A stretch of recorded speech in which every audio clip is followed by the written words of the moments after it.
Good morning. তোমরা সবাই কেমন আছো? আশা করি তোমরা সবাই খুব ভালো আছো, আর আমিও খুব ভালো আছি। আর আজকে ওয়েদারটা তো খুবই সুন্দর, দেখো।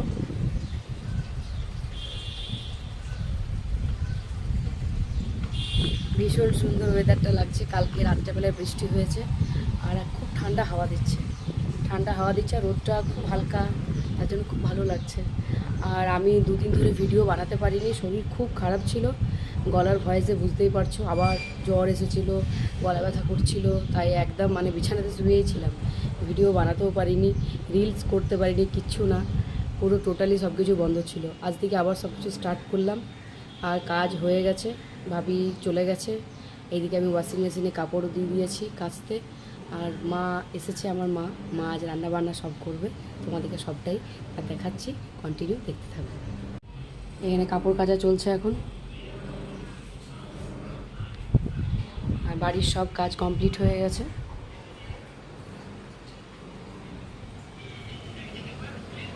এই যে বাবু টিউশন থেকে এসে পর শুয়ে আছে।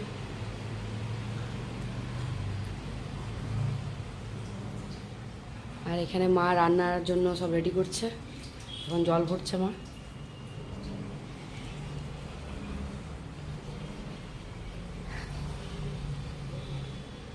পুরো একদম ঘর ক্লিন হয়ে গেছে। আজকে পুরো ঘর না গুছালাম, ঘরটা যা হয়েছিল না, আলথালভাবে হয়েছিল, আর সব গুছিয়ে নিলাম আজকে। আর এখন দেখা যাক কি রান্না হয়, ফ্রিজে দেখি কি আছে। রান্না বসিয়ে দিয়েছি, এখানে ভাত হচ্ছে এখন। আর আজকে হবে কলমি শাক ভাজা। কলমি শাকটা ভালো করে বেছে ধুয়ে কাটা হয়ে গেছে। আর এগুলো হচ্ছে কচু পাতা, দেখো পাতাগুলো কি সুন্দর লাগছে। এই কচু পাতা দিয়ে হবে চিংড়ি ভাপা। আজকে রেসিপিটা আমি ফার্স্ট টাইম ট্রাই করব। লাউ পাতা করেছি, কুমড়ো পাতা করেছি, বাট এই কচু পাতা কিন্তু করিনি। কচু পাতা দিয়ে চিংড়ি মাছ ভাপা করব।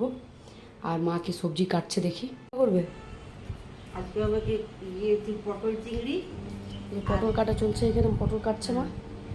আর কি করবে? পটল চিংড়ি, কলমি শাক ভাজা, আর কচু পাতা দিয়ে চিংড়ি মাছ দিয়ে হবে। আর করলা আলু বললে যে করবো, করলা আলু চচ্চড়ি হবে।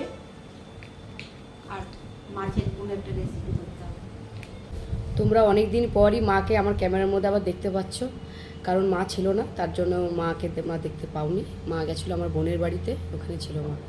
তো আজকে মায়ের হাতে রান্না খাবো। অনেকদিন মা রান্না করেনি, কিন্তু কচু পাতা দিয়ে যেটা চিংড়ি মাছ হবে ওটা আমি করে নেবো, বাকি রান্না সব মা করবে। কন্টিনিউ দেখতে থাকো। মা এখন এখানে রান্না করছে। কী রান্না হচ্ছে মা? কলমি শাক ভাজা। কলমি শাক ভাজা হচ্ছে এখন।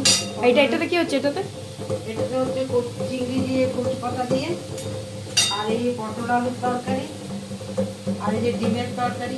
মাছ আজকে হচ্ছে না তাহলে? মাছ আর হচ্ছে না, মাছ আর করছি না। চিংড়ি মাছ হচ্ছে তো, ডিম চিংড়ি মাছ।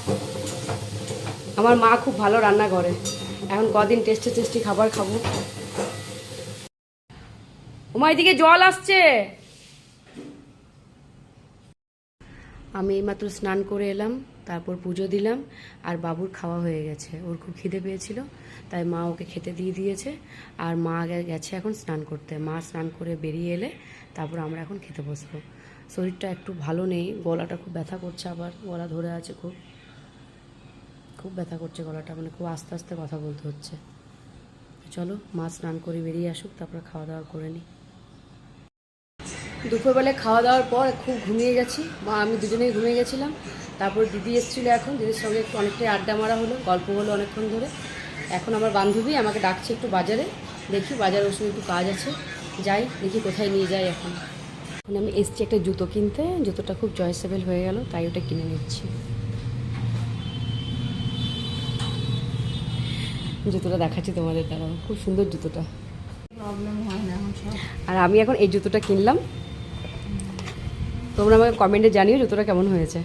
আমার তো খুব পছন্দ হয়েছে।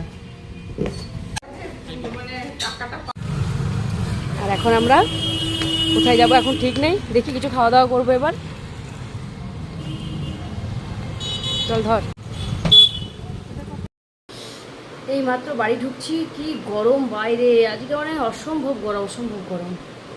হাঁপাতে আসছে একদম, এত গরম লেগে গেছে আমাকে আজকে। আর বাজার থেকে একটু সবজি কিনলাম, কালকের জন্য সবজি। আর আমার একটা জুতো কিনলাম, জুতোটা খুব পছন্দ হয়ে গেল, তার জন্য জুতোটা কিনলাম। আর কিছু কিছু সবজি কিনলাম, দেখাচ্ছে তোমাদের। কিনলাম আর এই জুতো কিনলাম। আর মা এখানে বসে আছে, মা এখন ঘুগনি চাপিয়েছে। মা ঘুগনি হয়ে গেছে? আমি এখন চেঞ্জ করি, প্রচণ্ড পরিমাণে গরম লাগছে। এবার রুটি করতে হবে, রুটি করব।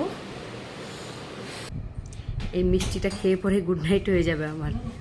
তো আজকের ব্লগটা এই পর্যন্তই। খুব গরম লাগছে, আজ কিছু খাওয়া দাওয়া করিনি, শুধু এই মিষ্টিটাই খাবো। আমি চপ খেয়ে এসেছিলাম বাইরে, আর কিছু খাবো না। আর গলাটা ব্যথা করছে খুব, ওই জন্য খুব আস্তে আস্তে কথা বলছি। তো আজকের ব্লগটা আমার এই পর্যন্তই। আমার ব্লগটা তোমাদের কেমন লাগলো অবশ্যই কমেন্ট করে জানিও। কালকে আবার একটা নতুন ব্লগ নিয়ে তোমাদের কাছে আমি হাজির হয়ে যাব। তোমরা সবাই খুব সুস্থ থাকো, ভালো থাকো। Good night, sweet dream, tata.